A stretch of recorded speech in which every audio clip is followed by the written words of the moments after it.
चलिए आज हम लोग नया टॉपिक स्टार्ट कर रहे हैं। हाइड्रोकार्बन्स। हाइड्रोकार्बन्स क्या होते हैं?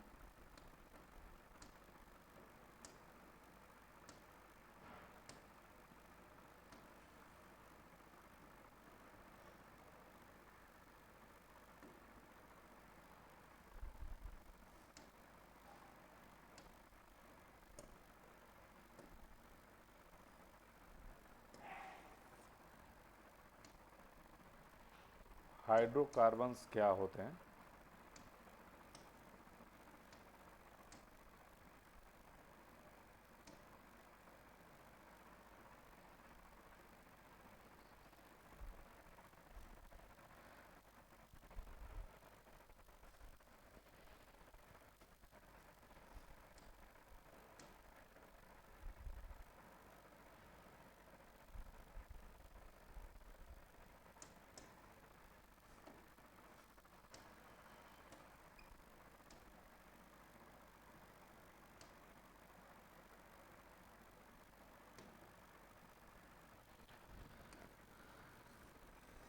हाइड्रोकार्बन के हम लोग बारे में पढ़ेंगे। हाइड्रोकार्बन में बेसिकली हाइड्रोकार्बन्स का मतलब होता है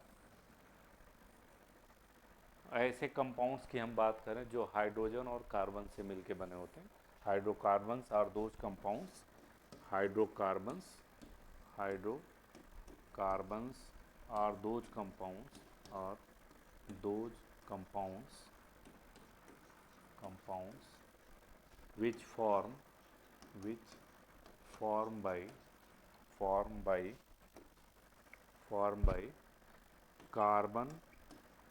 carbon and हाइड्रोजन एटम जो कार्बन और हाइड्रोजन एटम से मिल के बनता है उसी को हम क्या कहते हैं? हाइड्रोकार्बन कहते हैं। जैसे फॉर एग्जांपल में बहुत सारे हैं जो आप लोग पढ़ते हैं, जैसे मीथेन CH4 मीथेन। क्यों मीथेन हो गया? C2H6 इथेन हो गया। C3H8 प्रोपेन हो गया। ये क्या है? प्रोपेन। ये सभी हाइड्रोकार्बन्स हैं। साइक्लिक में आप आओगे तो साइक्लोप्रोपेन, ये भी हाइड्रोकार्बन है, ठीक है ना। आप एथिलीन ले लीजिए, ये भी हाइड्रोकार्बन है। तो ये सभी हाइड्रोकार्बन्स होते हैं, ठीक है। ऐसे मॉलिक्यूल्स जो कार्बन और हाइड्रोजन से मिलके बनते हैं वो हाइड्रोकार्बन्स होते हैं। हाइड्रोकार्बन्स को बेसिकली टू पार्ट में डिवाइड किया गया, दो पार्ट में। एक सेचुरेटेड हाइड्रोकार्बन और दूसरा अनसेचुरेटेड हाइड्रोकार्बन। एक सेचुरेटेड हाइड्रोकार्बन और दूसरा क्या भाई? Unsaturated hydrocarbon. सेचुरेटेड हाइड्रोकार्बन क्या है, सेचुरेटेड हाइड्रोकार्बन क्या है और अनसेचुरेटेड हाइड्रोकार्बन क्या है? ऐसे hydrocarbons, those hydrocarbons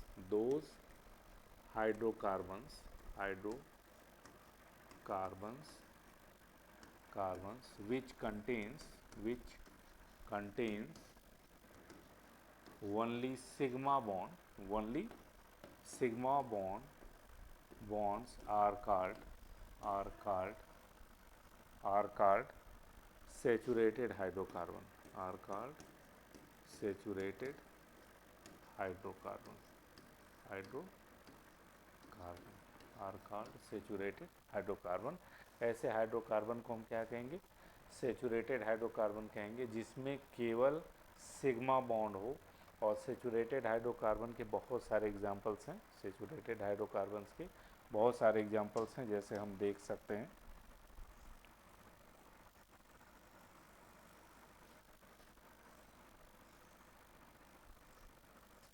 saturated hydrocarbon के बहुत सारे एग्जांपल हैं, जैसे फॉर एग्जांपल जैसे मीथेन है। मीथेन ये क्या है भाई? मीथेन मॉलिक्यूल है। क्यों? मीथेन में 4 सिग्मा बॉन्ड बड़ा है, ठीक है। आप ऐसे ही ले लीजिए, इथेन की बात करें हम, इथेन की बात करें, ये क्या है? इथेन। इसमें भी सिर्फ कौन से बॉन्ड है? सिग्मा बॉन्ड है। ऐसे ही आप प्रोपेन भी ले सकते हैं, प्रोपेन ले सकते हैं। ये सब सेचुरेटेड हाइड्रोकार्बन्स कहलाते हैं। साइक्लिक जैसे साइक्लोप्रोपेन, साइक्लोब्यूटेन और साइक्लोपेंटेन, ये सब भी साइक्लिक हाइड्रोकार्बन्स होते हैं।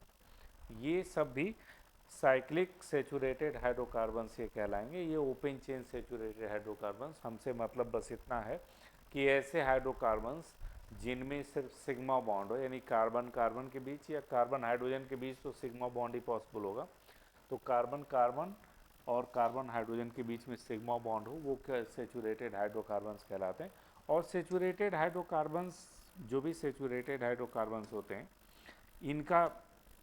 इनका जो जनरल फार्मूला होता है वो होता है CnH2n+2, CnH2n+2, ये इसका जनरल फार्मूला होता है। जैसे हम ले अगर सेचुरेटेड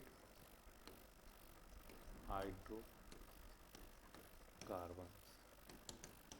सेचुरेटेड हाइड्रोकार्बन की बात की जाए, सेचुरेटेड हाइड्रोकार्बन की बात की जाए तो हमने बताया इसका जनरल फार्मूला क्या होगा।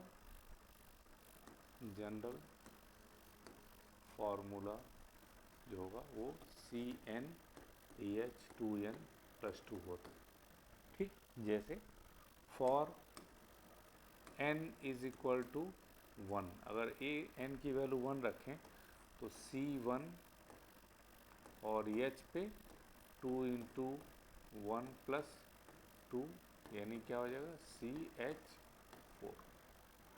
फॉर n = इसको हम लोग क्या कहते हैं, इसको हम लोग मीथेन कहते हैं, इसको हम लोग मीथेन कहते हैं। ऐसे ही फॉर n = 2 की बात करें तो हो जाएगा C2H2 × 2+2 यानी कि कितना होगा C2H6।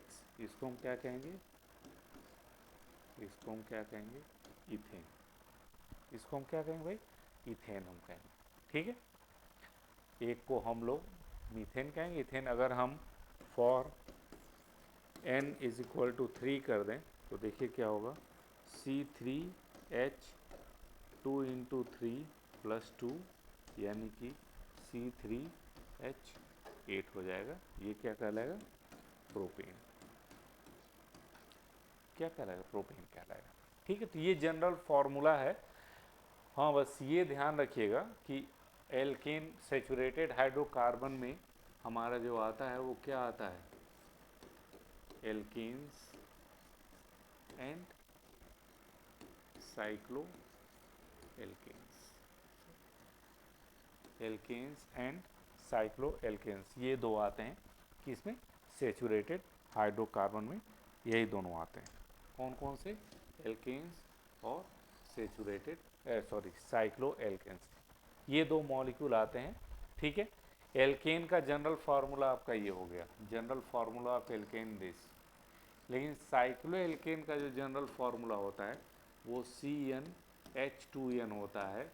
अब आप सोचेंगे यही जनरल फार्मूला तो एल्कीन का भी होता है, यही जनरल फार्मूला तो एल्कीन का भी होता है। तो देखिए, जब साइक्लो एल्केन होता है ना, एल्केन से जब कोई भी साइक्लो एल्केन में कन्वर्ट होता है, जैसे मान लीजिए कि हमने यहाँ ये लिया CH2H और इसको हम साइक्लो एल्केन में कन्वर्ट कर रहे हैं, इसको हम साइक्लो एल्केन में कन्वर्ट कर रहे हैं। तो साइक्लो एल्केन में कन्वर्ट करो तो क्या हो जाएगा CH2 तो क्या हो गया, 2 H निकल जाता है और एक CC सिग्मा बॉन्ड बन जाता है। ठीक है ना, CC सिग्मा बॉन्ड बन जाता है। तो जब भी कोई साइक्लो एल्केन होगा, अगर एक साइकिल आने से 2 H कम होगा, एक साइकिल आने से 2 H कम होगा, अगर मान लीजिए 2 साइकिल आ गया तो 2 H और कम करना पड़ेगा, CnH2n-2 कर देंगे। ठीक, तो ये हमेशा ध्यान रखिएगा। साइक्लो एल्केन का जनरल फार्मूला बिल्कुल एल्कीन की तरह होता है, because when alkane converted into cycloalkane, जब एल्केन साइक्लो एल्केन में कन्वर्ट होता है तो होता क्या है, 2 हाइड्रोजन कम हो जाता है, रिड्यूस हो जाता है, 2 हाइड्रोजन निकलता है, तब CC बॉन्ड बन के साइक्लो एल्केन बनता है। तो ये हमेशा ध्यान रखिएगा यहाँ पे कि साइक्लो एल्केन का general formula same as alkene, alkene की तरह ये होता है, सेम एज एल्कीन की तरह ही होता है। ठीक है, बात सुनिए। तो सेचुरेटेड हाइड्रोकार्बन में आपका एल्केन और साइक्लोएल्केन, इसको हम लोग को डिटेल में पढ़ना है। एल्केन और साइक्लोएल्केन हम लोग डिटेल में पढ़ेंगे, लेकिन फ़िलहाल आज हमारा टारगेट स्टार्ट करना है अनसेचुरेटेड हाइड्रोकार्बन। तो हम सेचुरेटेड हाइड्रोकार्बन पे बहुत नहीं जा रहे हैं। अब हम लोग दूसरा जनरल फार्मूला हमने बता दिया, और बता दिया सेचुरेटेड हाइड्रोकार्बन कौन कौन से होते हैं। एल्केन होता है और साइक्लोएल्केन्स होते हैं, इनके जनरल फार्मूला क्या है, कुछ हमने एग्जांपल आपको बता दी। अब हम लोग आते हैं मेन हमारा अनसेचुरेटेड हाइड्रोकार्बन।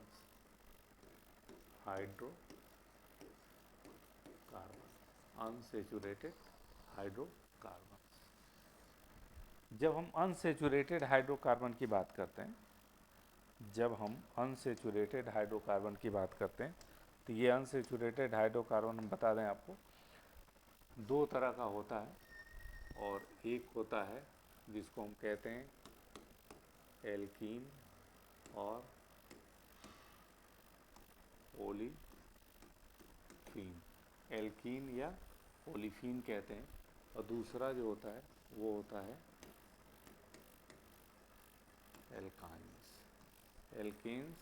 एल्कीन्स और एल्काइंस, एल्कीन या ओलिफीन कहते हैं। ठीक है, अगर सेचुरेटेड इसको डिफाइन करना है कि सेचुरेटेड अनसेचुरेटेड हाइड्रोकार्बन कैसे डिफाइन करेंगे, तो those hydrocarbons which contains sigma bond along with pi bond, जिनके पास सिग्मा बॉन्ड के साथ साथ पाई भी बॉन्ड हो, तो वो हाइड्रोकार्बन्स क्या कहलाते हैं, अनसेचुरेटेड हाइड्रोकार्बन्स कहलाते हैं। ठीक है, तो हम लोग यहाँ पे इसको हम लोग लिख सकते हैं those hydrocarbons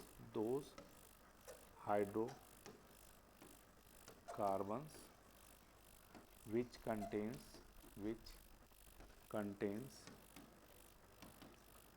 pi bond along with sigma bond are called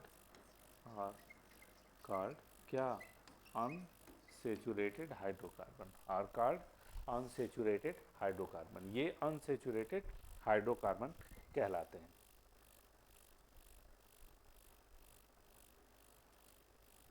ठीक है, ये अनसेचुरेटेड हाइड्रोकार्बन कहलाते हैं। अब जैसे हम जब एल्कीन की बात करते हैं, जब हम एल्कीन की बात करते हैं तो एल्कीन कौन सा अनसेचुरेटेड हाइड्रोकार्बन है, तो एल्कीन ऐसा अनसेचुरेटेड हाइड्रोकार्बन है जिसमें क्या हो, CC डबल बॉन्ड हो। और एल्काइन कैसा हाइड्रोकार्बन होता है जिसमें CC क्या हो, ट्रिपल बॉन्ड हो, ये क्या कहलाता है, एल्काइन कहलाता है। एल्कीन का जनरल फार्मूला आप जानते हैं, एल्कीन का CnH2n, ये एल्कीन का जनरल फार्मूला होता है, ये आपका जनरल फार्मूला है। ठीक है, और एल्काइन का जनरल फार्मूला क्या होता है भाई, एल्काइन का होता है CnH2n-2, ये आपका एल्काइन का जनरल फार्मूला।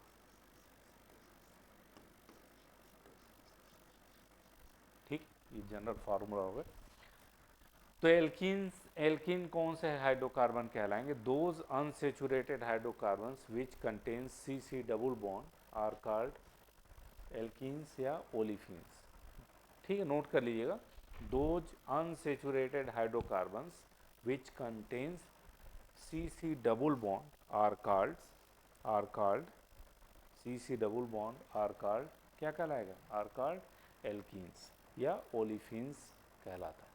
ठीक है, और those unsaturated hydrocarbons which contains CC triple bond are called alkynes. ये बहुत सिंपल सा डिफिनीशन है दोनों का, एल्कीन और एल्काइन का। ठीक है, अब जैसे यहीं पे अगर हम आपसे पूछते कि आप बताइए इसमें साइक्लोएल्कीन का जनरल फार्मूला क्या होगा, साइक्लोएल्कीन का जनरल फार्मूला क्या होगा, तो साइक्लोएल्किन में जानते क्या होगा, H2N माइनस 2, 2 घटा दीजिए। ये तो एल्कीन का हो गया, किसकी वजह से, सी डबल बॉन्ड आने की वजह से। और जब रिंग बनेगा, जब साइक्लिक रिंग बनेगा तो 2 हाइड्रोजन फिर निकलेंगे तभी रिंग बनता है, इसलिए ये बन गया। और ये किसकी तरह लग रहा है, ये किसकी तरह, ये लग रहा है जनरल फार्मूला क्या हो गया, एल्काइन का। और एल्काइन में जब आप आएंगे और आप अगर साइक्लो एल्काइंस की बात करेंगे, साइक्लो एल्काइंस की, तो इसका जनरल फार्मूला क्या होगा, CnH2n माइनस 4। ठीक है, ये आपका जनरल फार्मूला साइक्लो एल्काइन। जब भी साइक्लिक मॉलिक्यूल आएगा, जब भी साइकिल आएगा, तो हमेशा एक साइकिल में आपको 2 हाइड्रोजन को रिड्यूस कर देना। इसलिए एल्केन में साइक्लो एल्केन का जनरल फार्मूला एल्कीन की तरह हो जाता है, एल्कीन में साइक्लो एल्कीन का जनरल फार्मूला एल्काइन की तरह हो जाता है, और एल्काइन में जनरल फार्मूला CnH2n माइनस 4 हो जाएगा, 2 और घट जाएगा। ठीक है, तो ये डिग्री ऑफ अनसेचुरेशन इसको कहते हैं, डिग्री ऑफ, इसको हम एक तरह से लें, degree of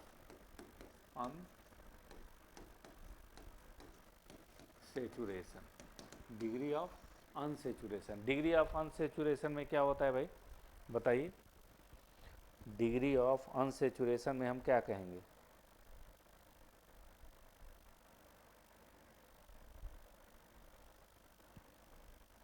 degree of unsaturation में हम क्या कहेंगे, डिग्री ऑफ अनसेचुरेशन का मतलब होगा formula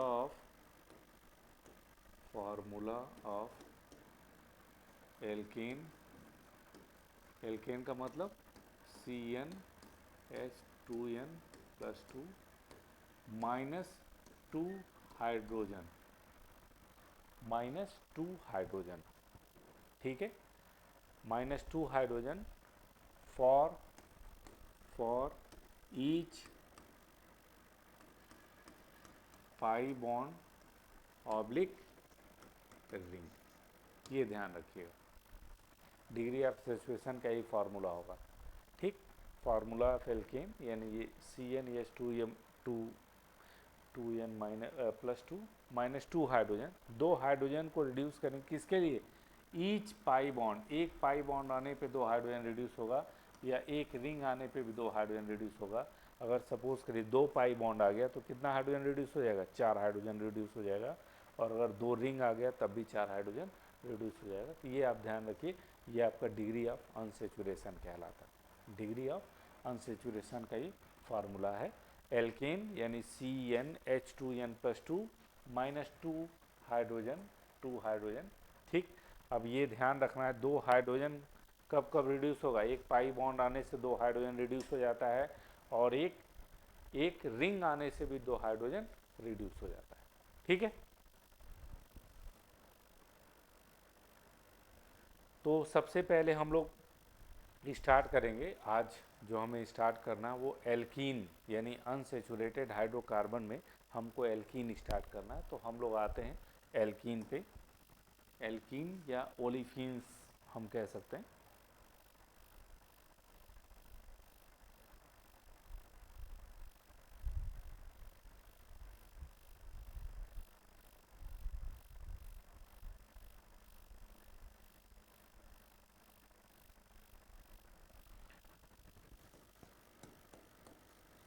alkenes oblique olefins, alkenes oblique olefins, ये बहुत इम्पॉर्टेंट है और पीजीटी के लिए बहुत इम्पॉर्टेंट है। ये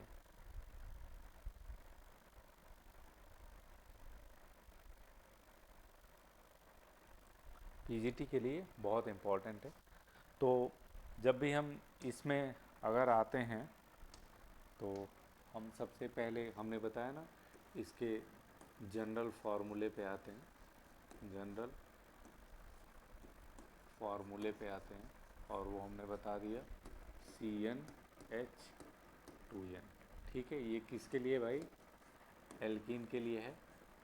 और यही अगर आप साइक्लोएल्कीन लेंगे, यही अगर आप साइक्लोएल्कीन लेंगे फॉर साइक्लो एल्कीन लेंगे तो यह फार्मूला हो जाएगा CnH2n-2। जैसे फॉर एग्ज़ाम्पल अगर हम लें, फॉर एग्ज़ाम्पल लेते हैं, हम दिखाते हैं आपको फॉर एग्ज़ाम्पल। जैसे मान लीजिए ये है CH2 डबल बॉन्ड CH2, इसका मॉलिक्यूलर फार्मूला क्या है C2H4, ठीक है। और यही अगर हम ले लें साइक्लोहेक्सीन, क्या ले लें साइक्लोहेक्सीन, तो बताइए इसका मॉलिक्यूलर फार्मूला क्या होगा। इसका मॉलिक्यूलर फार्मूला क्या होगा, 6 कार्बन है, ठीक, और 2 2 4 2 6 2 8 1 9 1 10, कितना हाइड्रोजन है 10, तो 6 दूना 12 माइनस 2, 6 दूना 12 माइनस 2 10, ठीक है।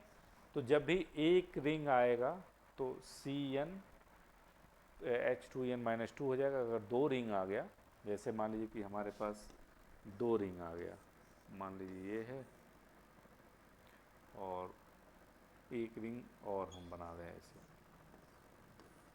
तो बताइए इसमें कार्बन की संख्या कितनी है, 6 और 4 10 कार्बन है।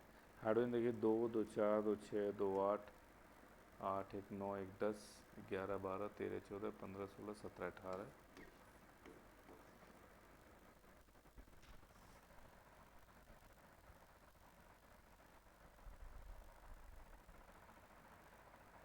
ठीक है।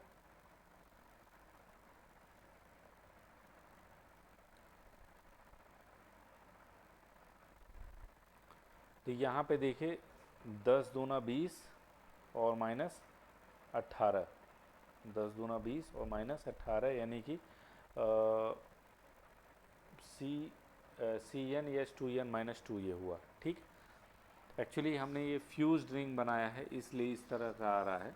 अगर हम फ्यूज्ड रिंग ना बना के, अच्छा हम एल्कीन की बात कर रहे हैं ना, और एल्कीन की बात करें तो कहीं ना कहीं ये लगाना पड़ेगा ना, कहीं ना कहीं ये तो लगाना पड़ेगा ना, 2 हाइड्रोजन कम हो जाएगा, ये 16 हो जाएगा, ठीक है। तो अब यहाँ देख सकते हैं 10 दूना 20 माइनस 4 हो गया, 4 इसलिए कि दो रिंग होगा, दो जगह फ्यूज्ड हो गए, दो रिंग हो गया, इसलिए थोड़ा सा कम हो जाता है, ठीक। तो ये डिग्री ऑफ सेचुरेशन आप बड़े आसानी से निकाल सकते हैं, कैसे डिग्री ऑफ सेचुरेशन होता है, ठीक है।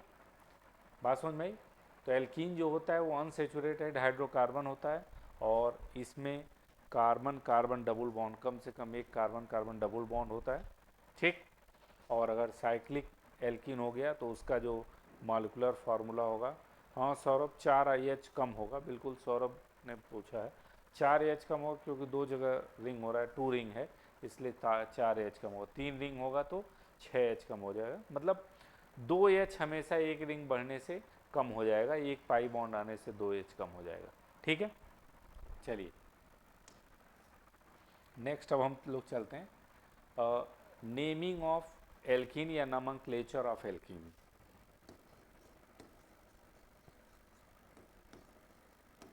नोमेनक्लेचर ऑफ एल्कीन्स हम लोग बेसिकली IPSC IUPAC नेमिंग हम लोग पढ़ेंगे, IPSC नेमिंग हम लोग पढ़ेंगे। आप लोग जानते हैं इसमें कोई भी किसी का भी जब नाम लिखा जाता है तो क्या हम लोग लिखते हैं भाई नेम, IPSC नेमिंग क्या होती है, जैसे प्रीफिक्स होता है प्लस रूट वर्ड, ठीक,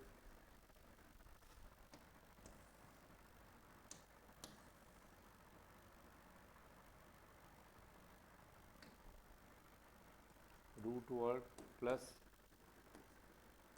सफिक्स फर्स्ट और प्लस सफिक्स सेकेंड, ये आपका IPSC नेमिंग होती, ठीक है। IPSC नेम आप लोग पढ़े हैं, इनको हम अलग अलग आपको बता दे रहे हैं कौन क्या है।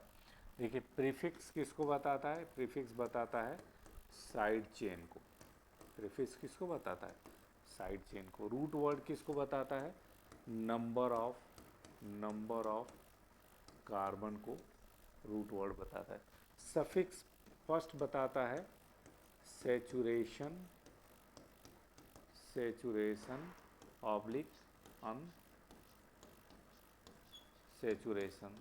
सेचुरेशन ऑब्लिक अनसेचुरेशन बताता है, और सफिक्स सेकेंड जो बताता है वो फंक्शनल ग्रुप बताता है, फंक्शनल, ये आपका, ठीक है, ये आपका होता है, ठीक है।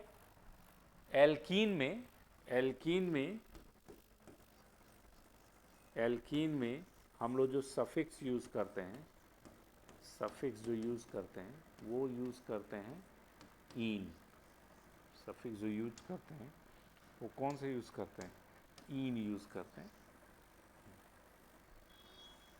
ठीक है। इसमें एल्कीन में सफिक्स जो हम यूज़ करते हैं ईन यूज़ करते हैं। बहुत सिंपल से इसके नेमिंग होते हैं, इनका नाम बहुत सिंपल सा होता है, एक दो नाम हम बता देंगे, ठीक है। बाकी आईपीएससी नेमिंग आपको हमें बताना है, वहाँ हम पूरा डिटेल में आईपीएससी नेमिंग हम लोग पढ़ेंगे। यहाँ फ़िलहाल हम इसका नाम आपको बता दे रहे हैं, कुछ के हम नाम बता दे रहे हैं। जैसे मान लीजिए हम एग्ज़ाम्पल लें,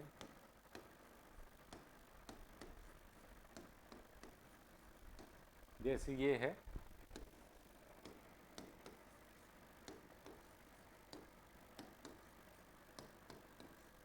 जैसे ये है। अब अगर इनका नाम लिखना हो, इनका अगर नाम लिखना हो तो आप कैसे इनका नाम लिखेंगे, देखिए नंबरिंग हमेशा हम उधर से करते हैं जिधर से डबल बॉन्डेड कार्बन पहले पड़ता है, नंबरिंग हमेशा हम उधर से करते हैं जिधर से डबल बॉन्डेड कार्बन पहले पड़ता है, ठीक। कोई साइड चेन नहीं है इसमें तो प्रीफिक्स ख़त्म हो गया। रूट वर्ड मतलब 3 है, 3 का मतलब क्या हो जाएगा, प्रो, ठीक। और सफिक्स फर्स्ट क्या, एल्कीन है तो प्रोपीन। आप चाहें तो डैश करके 1 लिख सकते हैं, लेकिन 1 लिखने का कोई मतलब नहीं है, प्रोपीन 1 या प्रोपीन मतलब एक पे ही है। यहाँ जब नंबरिंग करेंगे तो गलती से इधर से आप नंबरिंग मत करिएगा, हमेशा नंबरिंग कहाँ से करेंगे, जहाँ से क्या होगा, जहाँ से, हाँ बिल्कुल प्रोपीन सही है, जहाँ से हमारा डबल बॉन्ड स्टार्ट होता है वहाँ से आप नंबरिंग करिएगा, ठीक है। बात समझ में। तो अब देखिए, अब यहाँ साइड चेन है, एक साइड चेन है, कौन सा, मेथिल, और उसका पोजीशन क्या है 3, तो 3 मेथिल, 3 मेथिल हो जाएगा, ठीक। उसके बाद रूट वर्ड यूज़ करेंगे, 4 कार्बन है तो क्या लिखेंगे, ब्यूट, और ईन है तो ईन, और चाहे 1 लिखिए चाहे मत लिखिए कोई उससे मतलब नहीं है, अगर ब्यूटीन 1 लिखे या ब्यूटीन लिखे तब भी मतलब 1 पे है, तो 3 मेथिल ब्यूटीन, ठीक। बात समझ में आई। हमेशा हमेशा नंबरिंग जो होती है, हमेशा नंबरिंग इसमें उधर से करते हैं। देखिए नंबरिंग के लिए प्रेफरेंस क्या होता है, preference, preference for numbering, preference for numbering, numbering के लिए प्रेफरेंस क्या होता है पहले ये भी आप जान लीजिए, क्या प्रेफरेंस होता है नंबरिंग के लिए, ये थोड़ा सा हम लोग देख लें। देखिए क्या प्रेफरेंस होता है नंबरिंग के लिए, वो देखिए सबसे पहले हम किसको देते हैं, फंक्शनल ग्रुप को, फंक्शनल ग्रुप को, फंक्शनल ग्रुप का मतलब सफिक्स सेकेंड। फिर उसके बाद किसको देते हैं, उसके बाद देते हैं सफिक्स फर्स्ट, यानी सेचुरेशन ऑब्लिक अनसेचुरेशन। और फिर किसको देते हैं भाई, सबसे लास्ट में किसको देते हैं, सबसे लास्ट में हम देते हैं प्रीफिक्स को, प्रीफिक्स का मतलब साइड चेन, साइड चेन को सबसे हम लास्ट में देते हैं। ये हमारा ऑर्डर होता है, यानी सबसे पहले हम फंक्शनल ग्रुप को रखते हैं, मतलब ये कि अगर मॉलिक्यूल में फंक्शनल ग्रुप है तो हम नंबरिंग उधर से करेंगे जिधर से फंक्शनल ग्रुप पहले आता है, नंबरिंग हम उधर से करेंगे जिधर से फंक्शनल ग्रुप पहले आता है, ठीक है। जैसे मान लीजिए कि हमारे पास ये है,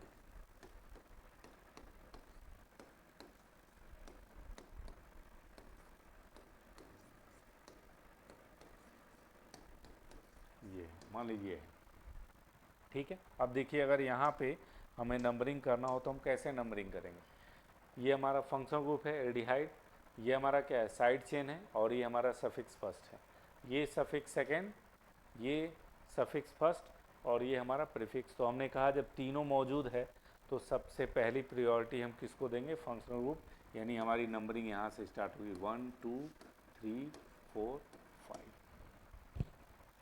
1 2 3 4 5। कोई दिक्कत नहीं? नहीं दिक्कत है ना। अगर यहीं पे हम दूसरा मॉलिक्यूल ले लेते CH3 CH CH3 CH double bond CH2, ठीक। अब यहाँ पे अगर देखिए, यहाँ पे अगर हम पूछें आपसे, यहाँ पे अब नंबरिंग क्या क्या होगा, तो यहाँ देखिए यहाँ कौन कौन मौजूद है। ये क्या है, सफिक्स फर्स्ट, और ये क्या है, साइड चेन है यानी प्रीफिक्स। कौन कौन मौजूद है, केवल सफिक्स फर्स्ट मौजूद है और प्रीफिक्स मौजूद है। और सफिक्स और प्रीफिक्स में सबसे ज़्यादा प्रायोरिटी किसको देते हैं, प्रीफिक्स को, फर्स्ट को। इसलिए हमारा नंबरिंग यहाँ से होगा 1 2 3 4, यानी हम उस तरफ से चलेंगे जिधर से हमारा सफिक्स फर्स्ट यानी एल्कीन या एल्काइन पहले आए।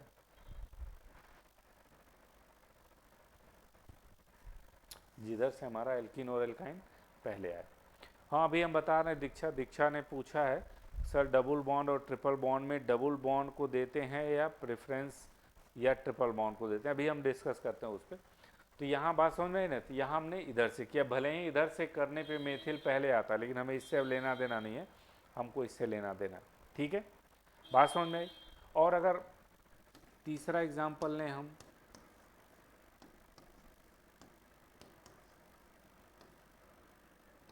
जैसे मान लीजिए लिए, ये हमने लिया, अब इसमें हम पूछें, इसमें बताइए नंबरिंग कहाँ से होगी। तो इसमें देखिए सिर्फ एक ही चीज़ है, और वो क्या है, प्रीफिक्स। ना तो सफिक्स फर्स्ट है ना तो सफिक्स सेकंड है, तो हम किसको ध्यान देंगे, प्रीफिक्स को। तो नंबरिंग हम यहाँ से करेंगे ताकि प्रीफिक्स पहले आए, और अगर इधर से नंबरिंग करते तो तीसरे पे आता, इधर से नंबरिंग करने पे दूसरे पे आता है। मतलब ये हुआ, आप ऐसे समझ लीजिए कि ये जो सफिक्स सेकंड है फंक्शनल ग्रुप, इसको इम्पोर्टेंस हम सबसे ज़्यादा देते हैं, सबसे ज़्यादा देते हैं। मतलब जैसे सपोज़ करिए कि एक पार्टी है, और उस पार्टी में राष्ट्रपति, प्रधानमंत्री और मुख्यमंत्री तीनों लोग हैं। राष्ट्रपति, प्रधानमंत्री और मुख्यमंत्री तीनों लोग हैं। तो आप जब प्रोसीड करेंगे तो आप ऐसे प्रोसीड करेंगे कि सबसे पहले हमको राष्ट्रपति से मिलना हो, यानी हम ऐसे चलेंगे, सबसे पहले हमारा फंक्शनल ग्रुप मिले, इसको राष्ट्रपति समझ लीजिए, ठीक है। फिर उसके बाद दो लोग किसी भी उसमें आ जाएं। लेकिन सपोज के लिए एक पार्टी में राष्ट्रपति नहीं है, सिर्फ कौन है, सफिक्स वन और प्रीफिक्स, यानी मुख्यमंत्री हैं, प्रधानमंत्री और मुख्यमंत्री, प्रधानमंत्री और मुख्यमंत्री हैं। तो हम ऐसे इंटर करेंगे कि प्रधानमंत्री पहले आए, यानी जैसे देखिए प्रीफिक्स और सफिक्स है, तो हम ऐसे नंबरिंग करेंगे प्रधानमंत्री पहले आए, इससे लेना देना नहीं मुख्यमंत्री से। अगर मान लीजिए पार्टी में केवल मुख्यमंत्री है, तब हम ऐसे नंबरिंग करेंगे मुख्यमंत्री वो पहले आए, जो उस तरफ से चलेंगे कि पहले आए। तो ये प्रेफरेंस ऑर्डर होता है, इसमें कोई दिक्कत नहीं है, ठीक है। ये जब हम लोग IPSC पढ़ेंगे तो उसमें डिटेल में पढ़ेंगे भी। अब आइए, जैसे वो बच्ची ने पूछा है कि अगर डबल बॉन्ड और ट्रिपल बॉन्ड हो तब हम किसको प्रेफरेंस देते हैं, अगर डबल बॉन्ड और ट्रिपल बॉन्ड हो तब हम किसको प्रेफरेंस देते हैं। इसमें देखिए कई कंडीशन एराइज होता है। पहला ये कि मान लीजिए कि आपके पास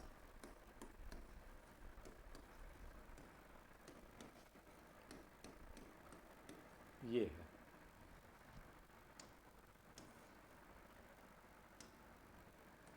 मान लीजिए आपके पास ये है, ठीक है, इस आपके पास ये है। तो यहाँ पे हम लोग क्या करते हैं ना, यहाँ पे हम लोग डबल बॉन्ड को प्रेफरेंस दे देते हैं, डबल बॉन्ड को प्रेफरेंस देते हैं, 1 2 3 4 5 ऐसे करते हैं, ठीक है। जैसे नहीं कहते हैं भाई एक छोटा और बड़ा दोनों हो, तो हम लोग छोटे को कहते हैं यार चलो तुमको प्रेफरेंस हम दे रहे हैं यहाँ पे, ट्रिपल बॉन्ड को नहीं, किसको, डबल बॉन्ड को। लेकिन ये गलती आप हमेशा नहीं करिएगा, ये गलती आप हमेशा नहीं करिएगा। जैसे सपोज करिए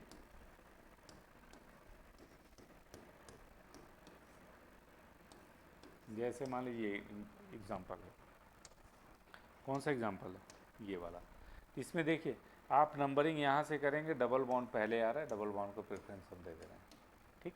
लेकिन अगर मान लीजिए आपके पास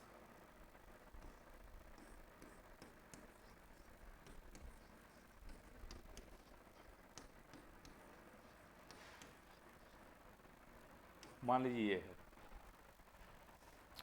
यहाँ नंबरिंग भाई किधर से करें, कोई बताएगा? यहाँ नंबरिंग हमें किधर से करना चाहिए, इस साइड से, लेफ्ट साइड से कि राइट साइड से, कोई बताएगा?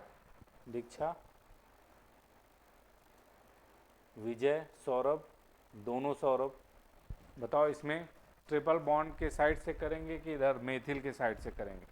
किस साइड से करेंगे भाई, बताइए।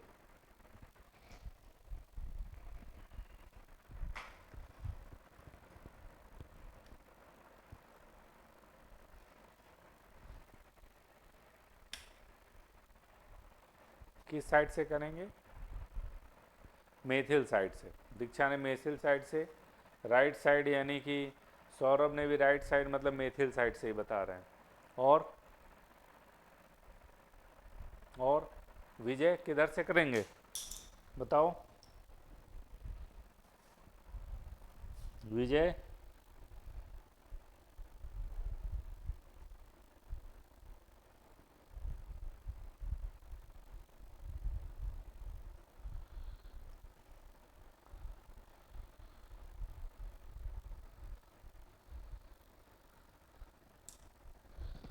किधर से करेंगे विजय, बताओ? लेफ्ट साइड से, बिल्कुल लेफ्ट साइड, विजय ने सही बताया है।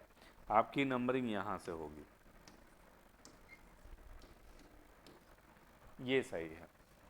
देखिए होता क्या है कि हम नंबरिंग उधर से स्टार्ट करते हैं जिधर से डबल या ट्रिपल बॉन्ड पहले आता है, ट्रिपल बॉन्ड की तरफ से। बिल्कुल बिल्कुल सही है सौरभ। सौरभ ने भी ट्रिपल, सौरभ कुमार और सौरभ यादव दो लोग हैं, सौरभ कुमार ने ट्रिपल बॉन्ड, बिल्कुल सही है। जब हमारा डबल बॉन्ड और ट्रिपल बॉन्ड दोनों हो और दोनों का पोजीशन सेम हो, ये भी पहले पे इधर से भी पहले पे, तब हम प्रेफरेंस किसको दे देते हैं, डबल बॉन्ड को। ठीक है, यहाँ भी हमने प्रेफरेंस किसको दे दिया, डबल बॉन्ड को।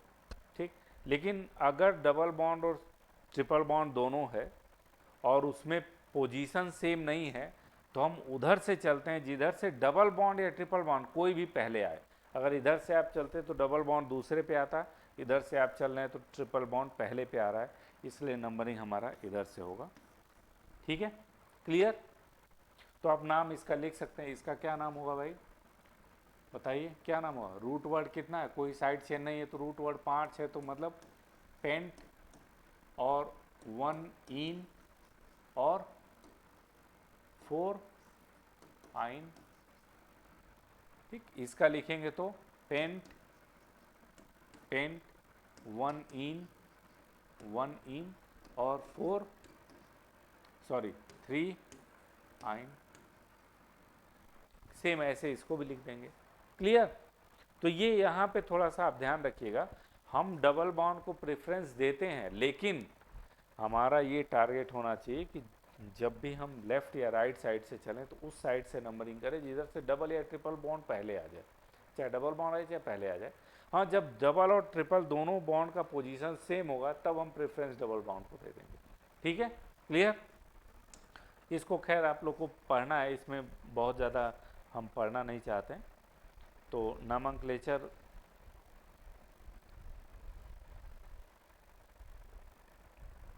बस यहीं तक कुछ एग्जाम्पल, एक आध एग्जाम्पल और कहिए तो हम दे दें।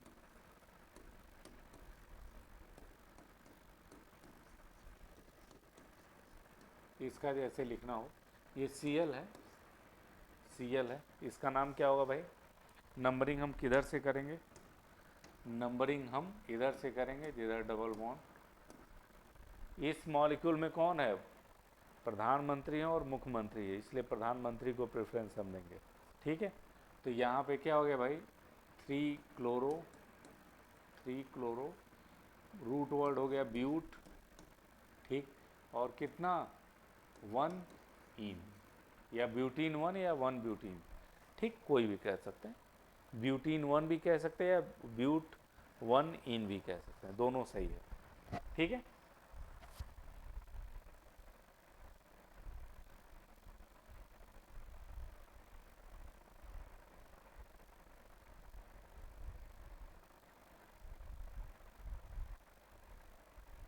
ठीक। अब हम आते हैं इसमें vinyl and allyl group, vinyl group and allyl group. Vinyl group and allyl group. Vinyl group क्या होता है और एलिल ग्रुप क्या होता है, इसके बारे में थोड़ा सा आप लोग जान लीजिए। विनाइल ग्रुप क्या होता है और एलिल ग्रुप क्या होता है। जैसे सपोज करिए कि हमारे पास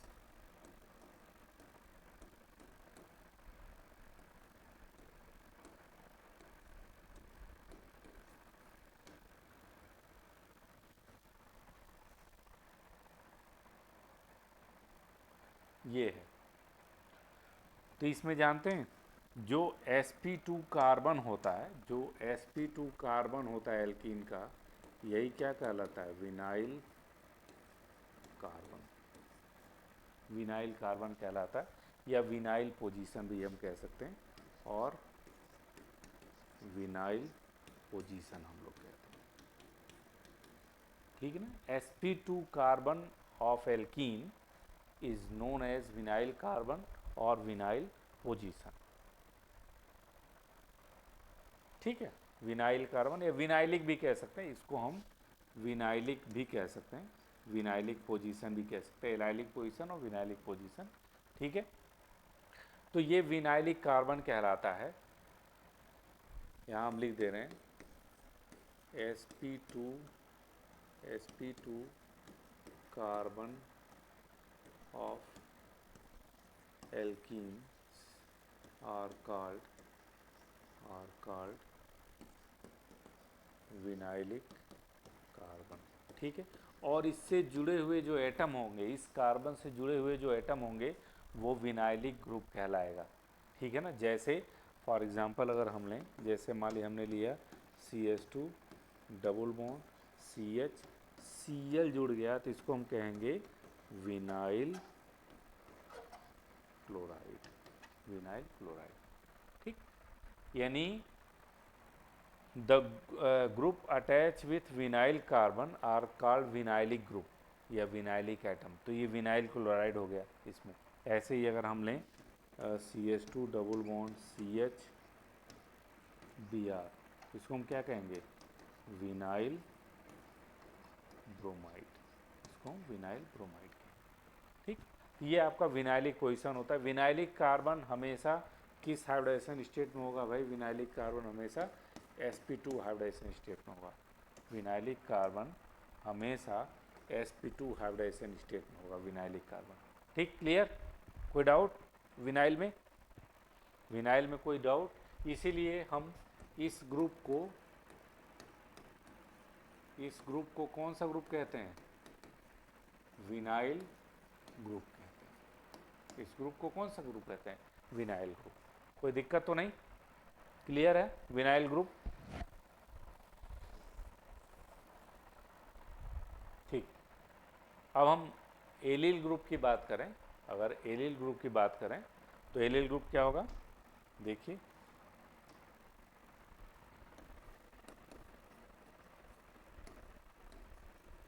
एलिल ग्रुप की बात करें तो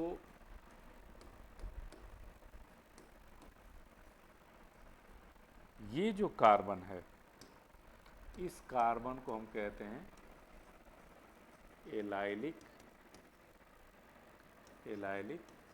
कार्बन। इस कार्बन को हम क्या कहते हैं, एलाइलिक कार्बन।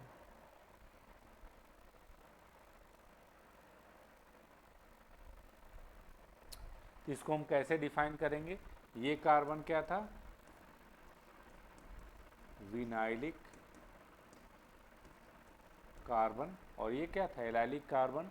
विनाइलिक कार्बन किस हाइब्रिडाइजेशन स्टेट में, sp2 में, और एलाइलिक कार्बन किस हाइब्रिडाइजेशन में, sp3 में। इसलिए हम लोग कहेंगे sp3 carbon in alkene which attach with किससे, vinyl carbon, vinylic carbon are called vinylic carbon, वो क्या कहलाएगा, विनाइलिक कार्बन कहलाएगा, ठीक है। और इस तरह से हम देखें तो इसको हम कौन सा ग्रुप कहेंगे, ये कौन सा ग्रुप कहलाएगा, सॉरी एलाइलिक ग्रुप कहलाएगा। ठीक है, जैसे इसमें एग्जांपल भी हम लोग ले सकते हैं। फॉर एग्जांपल लें CH2 double bond CH CH2 Cl, तो ये क्या कहलाएगा भाई, एलिल क्लोराइड, एलिल क्लोराइड। ठीक है, क्लियर, विनाइल और एलिल क्लियर है, कोई डाउट?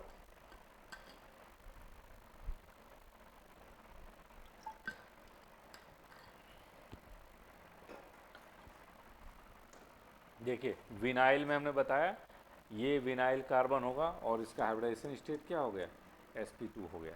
ठीक है, इस ग्रुप को हम क्या कहेंगे, इस ग्रुप को हम क्या कहेंगे, विनाइलिक ग्रुप कहेंगे। ठीक है, sp2 carbon alkene are called vinylic carbon. ठीक है, जैसे विनाइल ब्रोमाइड और विनाइल। और वही जब हम एलिल ग्रुप की बात कर रहे हैं तो ये sp3 में होगा, ये किस में होगा भाई, sp3 में होगा, ये sp3 में होगा, sp3 में होगा। और इसको हम लोग एलाइलिक कार्बन कहेंगे, एलाइलिक कार्बन। ये जो ग्रुप है इसको हम क्या कहेंगे, एलाइलिक ग्रुप कहेंगे। जैसे फॉर एग्जांपल ये हमने लिया है एलाइल क्लोराइड, एलाइल क्लोराइड। ठीक है, क्लियर?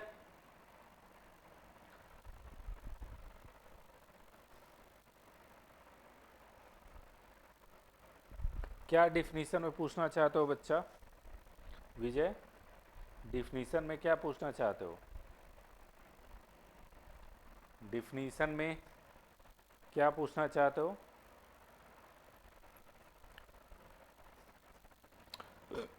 अब आइए, अब हम आते हैं स्ट्रक्चर ऑफ एल्कीन्स।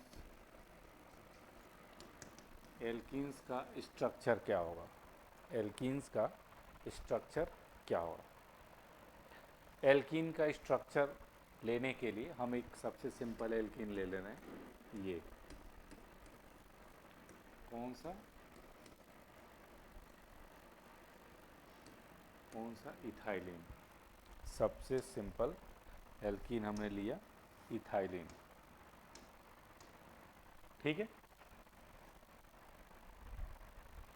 अब देखिए यहाँ आप जानते हैं डबल बॉन्डेड कार्बन किस हाइब्रिडाइजेशन स्टेट में रहते हैं, sp2 हाइब्रिडाइजेशन स्टेट में रहते हैं। कार्बन अगर हम लें तो कार्बन का 1s2 2s2 2p6। अगर हम ग्राउंड स्टेट की बात करें तो 2s में कितना इलेक्ट्रॉन हुआ, 2 इलेक्ट्रॉन। और इसमें भी कितना इलेक्ट्रॉन हुआ, 2 इलेक्ट्रॉन। एक्साइटेड स्टेट में क्या होगा, 1 इलेक्ट्रॉन कहाँ चला जाएगा। ठीक है, और उसके बाद यहाँ 1 s और 2 p आपस में मिक्स होंगे, कौन सा हाइब्रिडाइजेशन करेगा, ये sp2 हाइब्रिडाइजेशन करेगा। कितने sp2 हाइब्रिड ऑर्बिटल बनेंगे भाई, 3 sp2 हाइब्रिड ऑर्बिटल बने और एक क्या बना, अनहाइब्रिडाइज p ऑर्बिटल। ये है अनहाइब्रिडाइज p ऑर्बिटल, ये है अनहाइब्रिडाइज p ऑर्बिटल। और ये क्या है, 3 sp2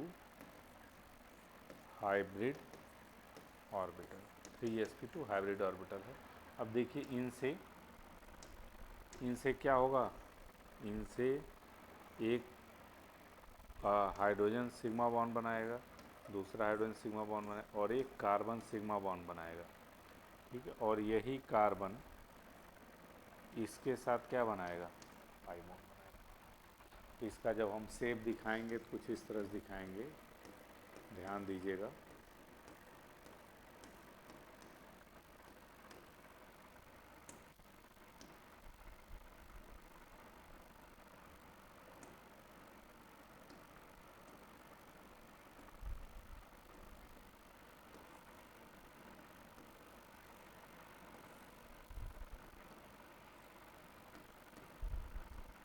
देखिए ध्यान दीजिएगा, ये 2 कार्बन है, कार्बन की स्थिति हम दिखा रहे हैं।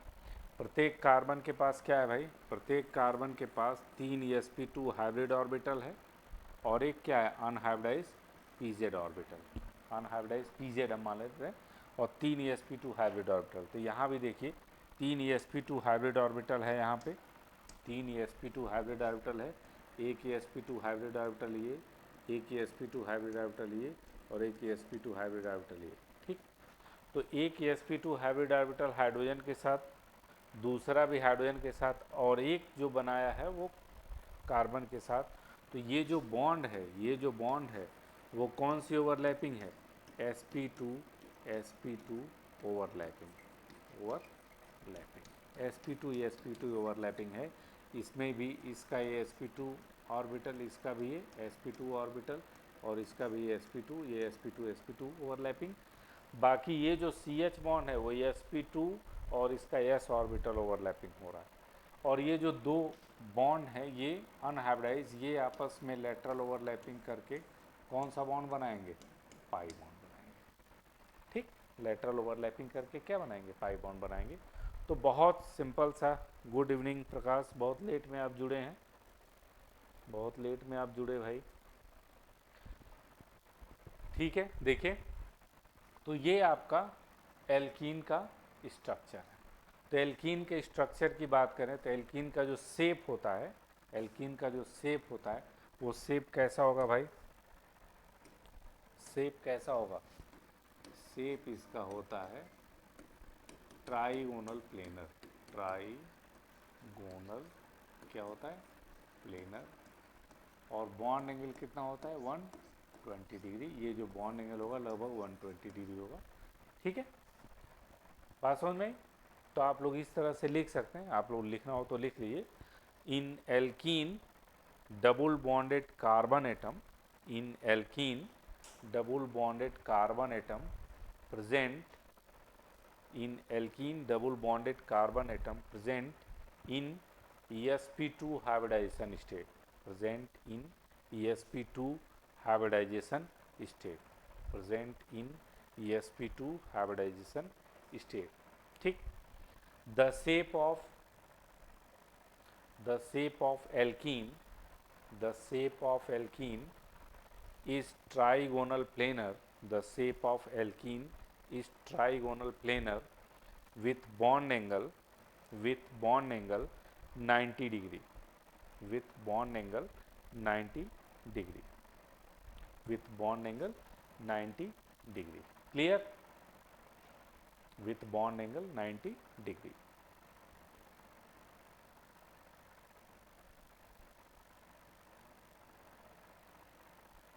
ठीक है, तो एल्कीन में हम सिर्फ किसकी बात कर रहे हैं? हम सिर्फ डबल बॉन्डेड कार्बन की बात कर रहे हैं, डबल बॉन्डेड कार्बन की बात। अगर कोई CH3 जुड़ जाएगा तो एल्केन टाइप का पोर्शन होगा, वहाँ वो sp3 हाइब्रिडाइजेशन में स्टेट में होगा। ये हमेशा ये ध्यान रखिए, अगर कोई कार्बन डबल बॉन्डेड है तो वो sp2 हाइब्रिडाइजेशन स्टेट में होगा, वो हमेशा sp2 हाइब्रिडाइजेशन स्टेट में होगा अगर कोई कार्बन डबल बॉन्डेड है तो।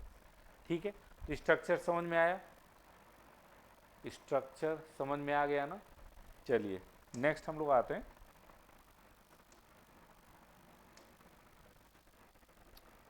आइसोमरिज्म इन एल्कीन्स, आइसोमरिज्म इन एल्कीन्स। ये कभी कभी आपको क्वेश्चन पीजीटी में पूछता है कि कौन कौन से आइसोमरिज्म एल्कीन शो करता है, कौन कौन से आइसोमरिज्म एल्कीन शो करता है, ये हम लोग देखें। हाँ विजय, बॉन्ड एंगल 120 डिग्री होगा, 90 डिग्री नहीं होगा। क्या हमने 90 डिग्री लिखा था क्या? नहीं, 120 डिग्री होगा। ठीक है, अच्छा मैं हो सकता है 90 डिग्री बोला हूँ, नहीं, ट्राइगोनल प्लेनर और बॉन्ड एंगल 90 डिग्री होगा।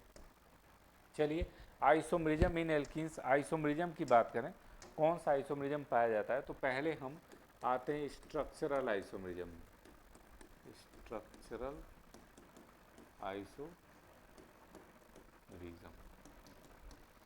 स्ट्रक्चरल आइसोमरिज्म में position isomerism, position isomerism, position isomerism show करता है, पोजीशन आइसोमरिज्म शो करता है। जैसे मान लीजिए फॉर एग्जांपल, जैसे मान लीजिए कि हमारे पास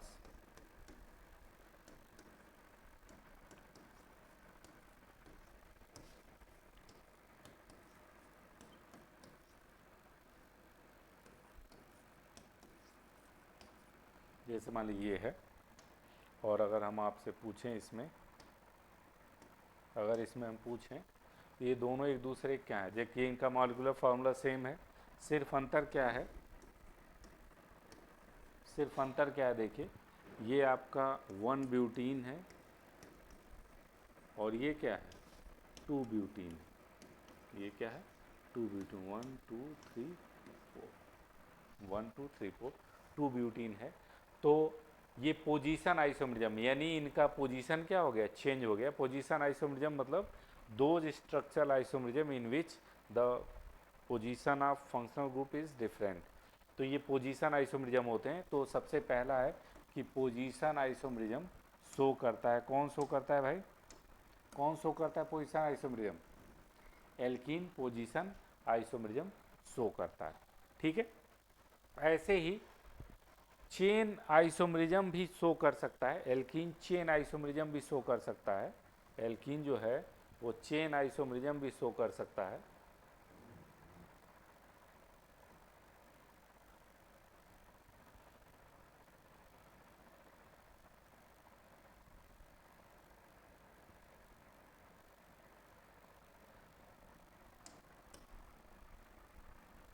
अब हम ले चेन आइसोमरिज्म, दूसरा चेन आइसोमरिज्म।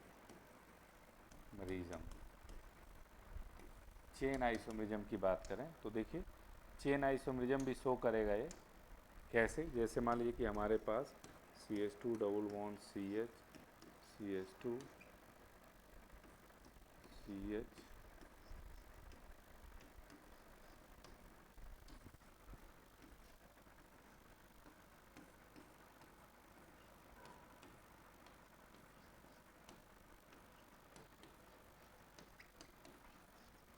जैसे ये दोनों एल्कीन है, अगर इन दोनों एल्कीन की बात करेंगे तो बताइए नंबरिंग कहाँ से स्टार्ट होगा, इन दोनों में नंबरिंग कहाँ से स्टार्ट होगा, यहीं से 1 2 3 4 5, इसमें भी यहीं से। तो बताइए यहाँ पे क्या होगा, 4 मेथिल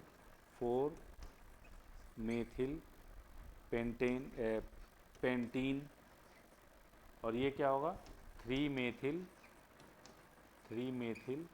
पेंटीन। ठीक है, तो यहाँ ये चेन आइसोमरिज्म भी शो कर रहा है। मतलब चेन आइसोमरिज्म आप जानते हैं, different chain, molecular formula same हो लेकिन चेन डिफरेंट हो, तो इसको हम चेन आइसोमरिज्म कहते हैं। ठीक है, वैसे ये चेन तो थोड़ा सा हमें लग रहा है कुछ कन्फ्यूज़न हो रहा है, हमें लग रहा है चेन की जगह पोजीशन आइसोमरिज्म ये होगा। क्यों भाई, चेन की जगह ये क्या है, पोजीशन आइसोमरिज्म है, चेन की जगह पोजीशन आइसोमरिज्म। चेन आइसोमरिज्म कैसे होगा बताया, हम इसको बना दे रहे हैं फिर से, ये पोजीशन आइसोमरिज्म था, चेन आइसोमरिज्म नहीं।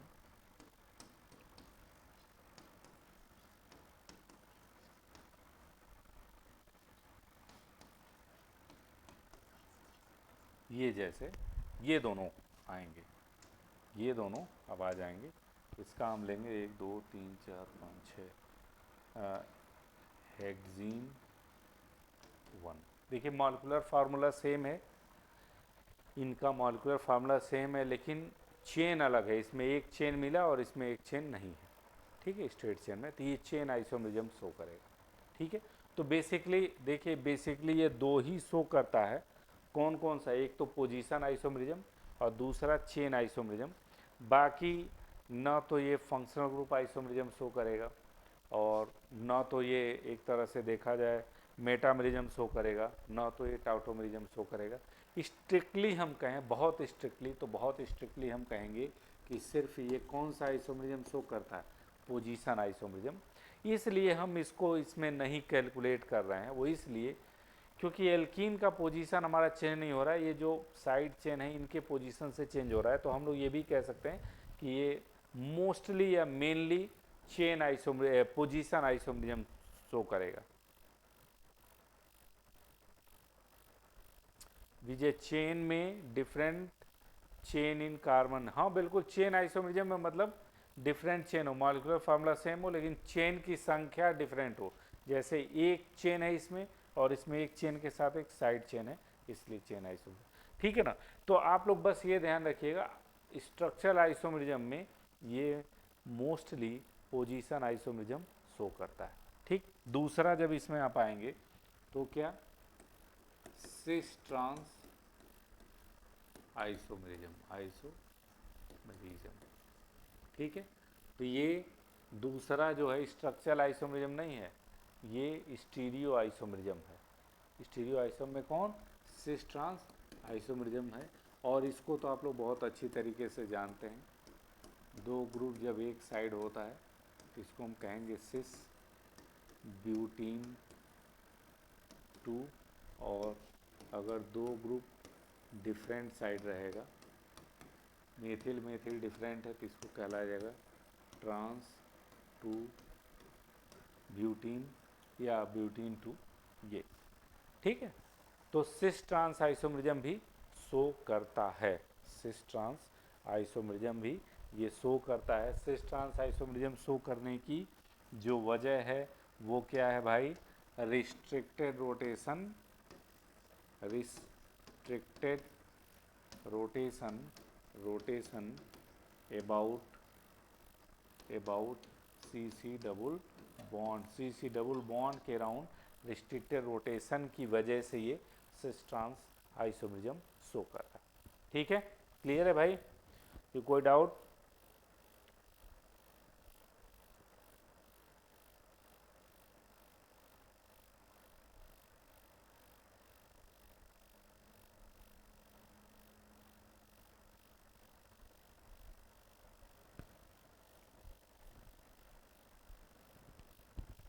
ठीक है, अब इसमें अगर हम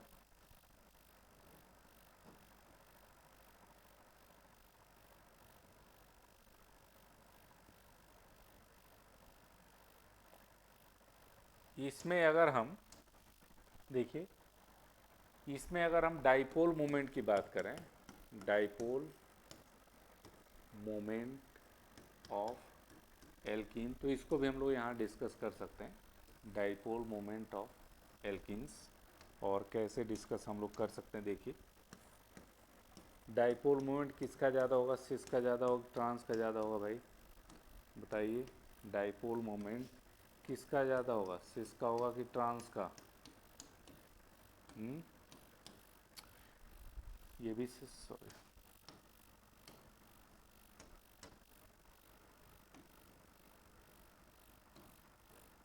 देखिए जो डाइपोल मोमेंट होगा वो ट्रांस का जो डाइपोल मोमेंट होगा वो ज़ीरो हो जाएगा, इसका डाइपोल मोमेंट क्या हो जाएगा, ज़ीरो हो जाएगा। इन इसका डाइपोल मोमेंट मिलेगा, इसका ज़ीरो नहीं होगा।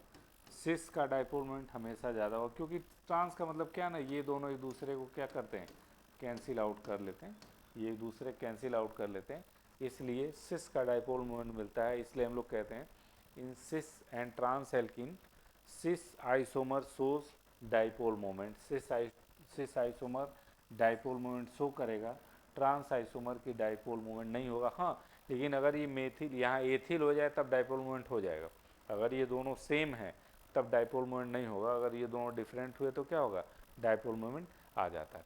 ठीक है ना, तो डाइपोल मोमेंट के बारे में भी हम लोगों ने देख लिया।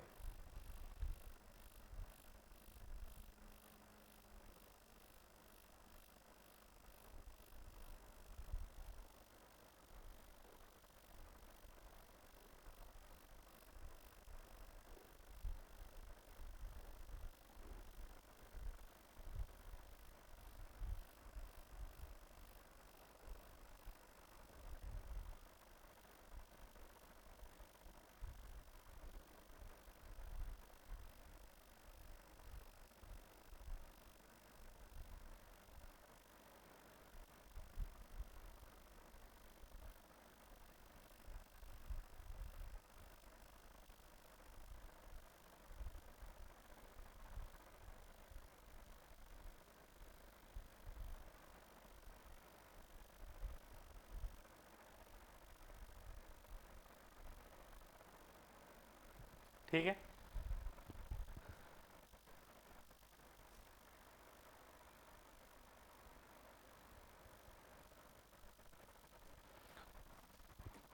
अब आते हैं method of preparation, method of preparation. Method of preparation, method of preparation, alkene के मेथड ऑफ प्रिपरेशन क्या होंगे? तो हम बताएं आपको, जो मोस्ट इम्पॉर्टेंट मेथड है या मोस्टली जो मेथड है वो एल्कीन हम एलिमिनेशन के द्वारा, एलिमिनेशन रिएक्शन के द्वारा प्रिपेयर करते हैं। तो most of the alkenes are prepared by elimination reaction, elimination reaction के द्वारा most of the alkene prepared किया जाता है। तो देखिए यहाँ पे हम अब एलिमिनेशन रिएक्शन पूरा हम बताएंगे। एलिमिनेशन रिएक्शन आपको यहाँ पूरा हम बताएंगे, एलिमिनेशन रिएक्शन क्या होता है। ठीक है, एलिमिनेशन रिएक्शन क्या होता है हम लोग ये पूरा डिटेल में हम लोग पढ़ेंगे। एलिमिनेशन रिएक्शन का मतलब ये होता है किसी भी मॉलिक्यूल से, किसी भी सबस्ट्रेट से दो चीज़ निकल जाए और कुछ ऐड ना हो, वह एलिमिनेशन रिएक्शन का। जैसे सपोज करिए कि हमारे पास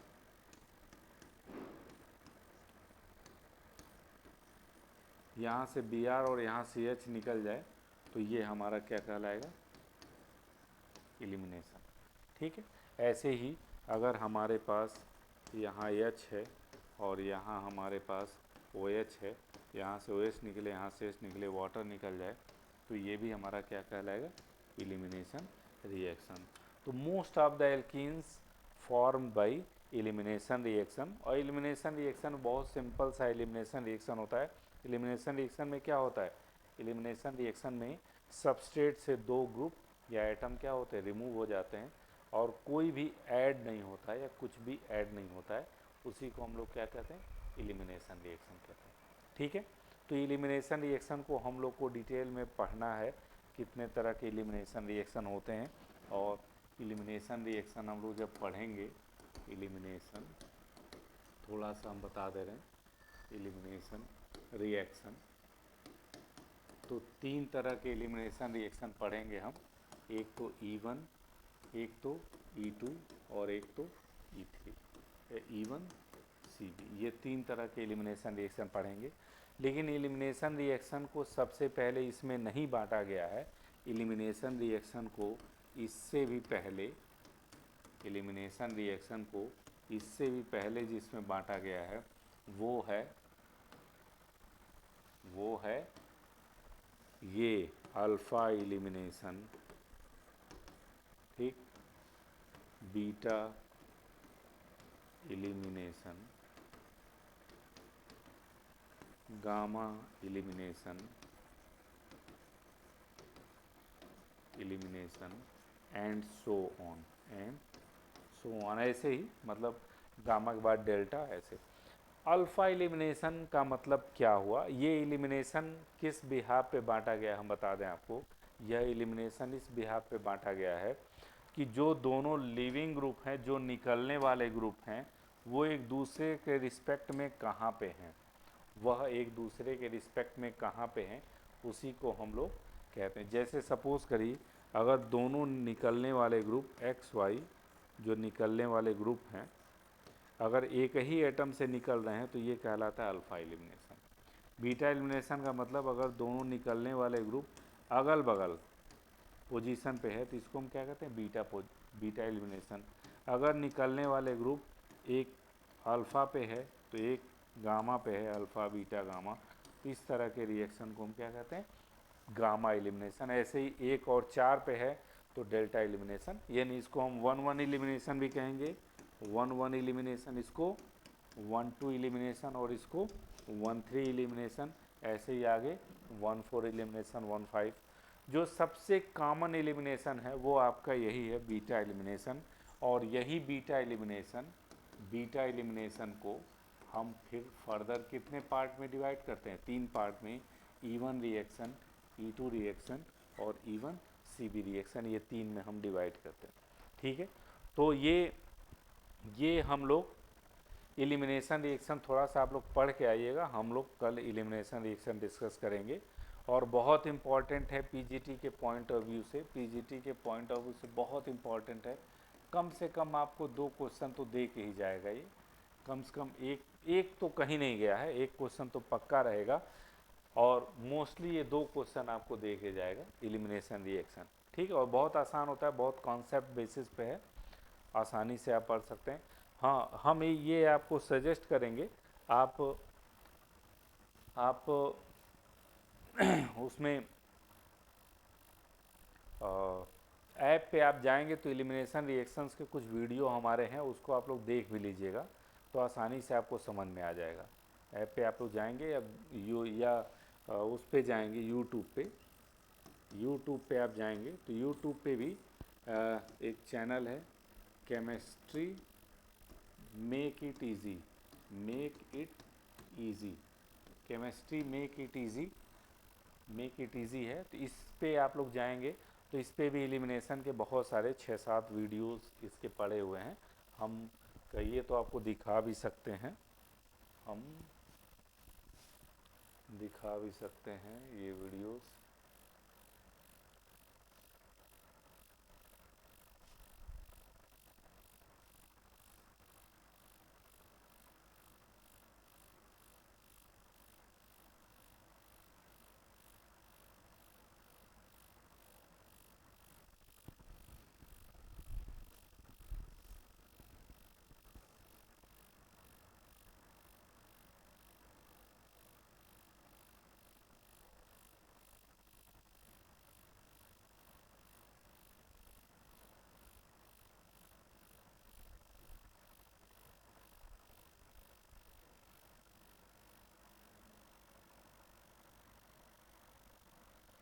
chemistry make it easy.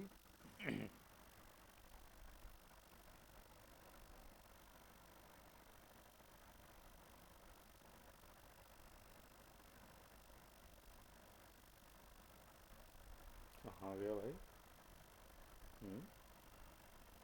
Made नहीं भाई, मेक, मेक।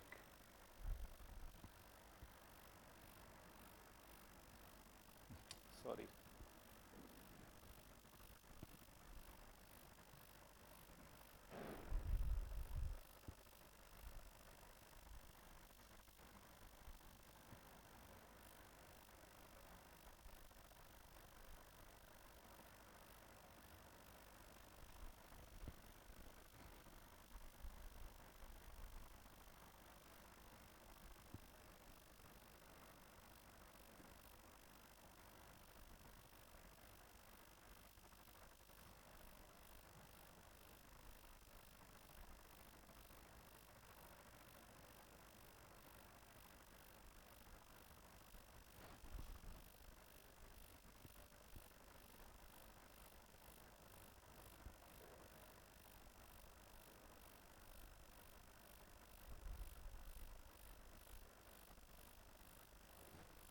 ये है।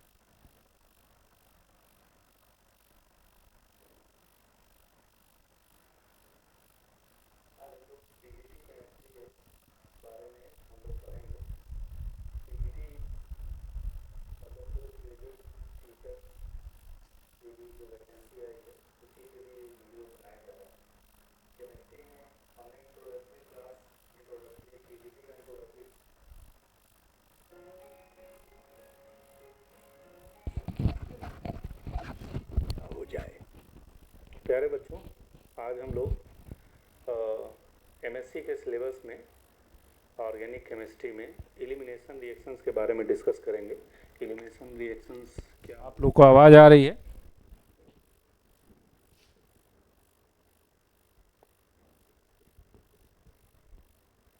एलिमिनेशन रिएक्शंस के बारे में हम लोग डिस्कस करेंगे। एलिमिनेशन रिएक्शन क्या है ये? बेसिकली एलिमिनेशन रिएक्शन हम एक एग्जांपल दे के आपको समझाना चाहते हैं।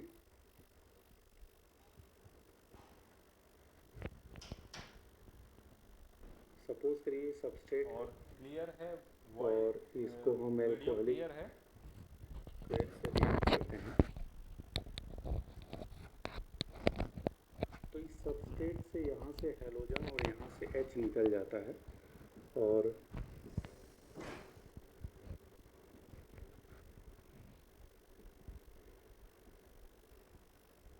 एल्कीन का फॉर्मेशन होता है। अगर इसको हम लें तो ये एल्कीन हैलाइड है। तो इसी बिहाफ पे हम लोग इसको डिफाइन करेंगे। एलिमिनेशन रिएक्शन है क्या? जब किसी भी सबस्ट्रेट में से दो ग्रुप या एटम निकल जाएं विदाउट एनी सब्स्टिट्यूशन, बिना किसी के सब्स्टिट्यूशन के, तो उस रिएक्शन को हम एलिमिनेशन रिएक्शन कहते हैं। यानी इसका मतलब हम लोग इस तरह से कह सकते हैं, elimination reaction defined as the reaction in which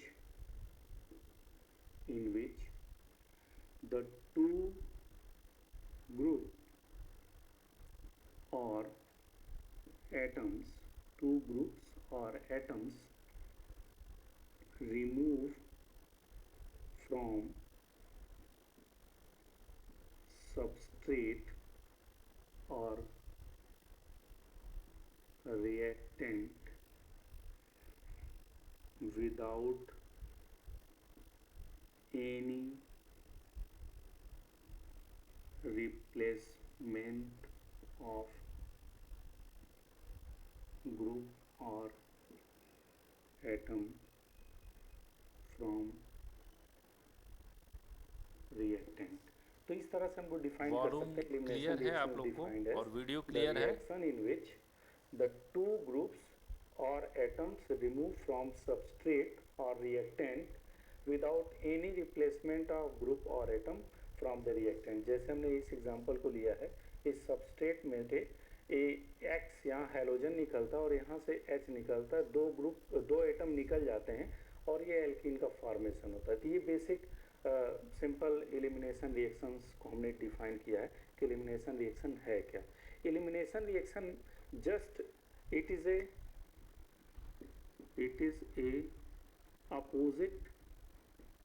opposite reaction of addition reaction.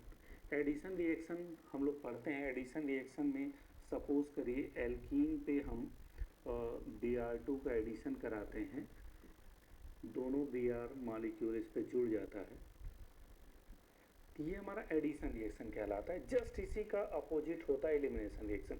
एडिशन रिएक्शन में क्या होता है कि सबस्ट्रेट पे दो एटम या ग्रुप ऐड हो जाते हैं without any elimination of any atom from the substrate और रिएक्टेंट। मतलब कि रिएक्टेंट से कोई भी ग्रुप या एटम निकले ना और दो एटम या ग्रुप सबस्ट्रेट पे अटैच हो जाए, तो इसको हम लोग एडिशन रिएक्शन कहते हैं। और जस्ट इसी का अपोजिट ये एलिमिनेशन रिएक्शन है कि जब दो ग्रुप किसी भी सबस्ट्रेट में से निकल जाएं विदाउट एनी सब्स्टिट्यूशन, ये एलिमिनेशन रिएक्शन कहलाए।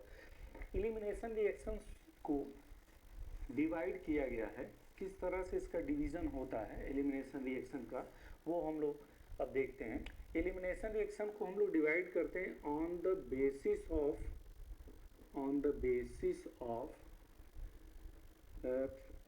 Position of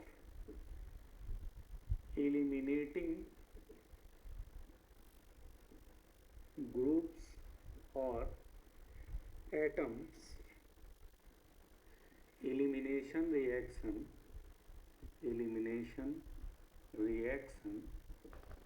divided into following categories।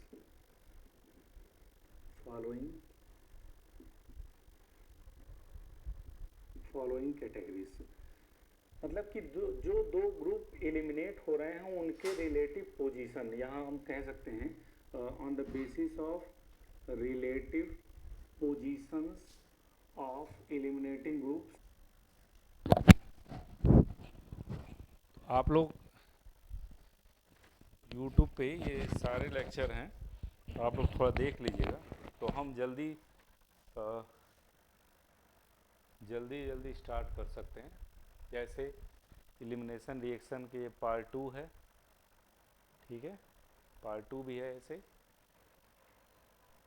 और इसी तरह से पार्ट 3 है, और फिर ऐसे ही पार्ट 4 आएगा,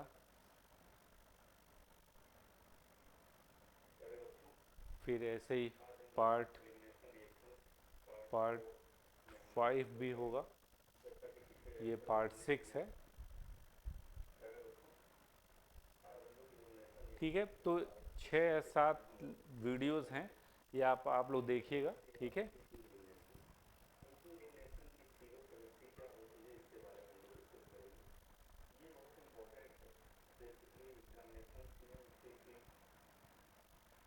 ठीक है, इसको आप लोग देख लीजिएगा तो हमें थोड़ी आसानी होगी पढ़ाने में। ठीक है, आप देख लीजिएगा सारा आप लोग, फिर हमको आसानी रहेगी थोड़ी पढ़ाने में।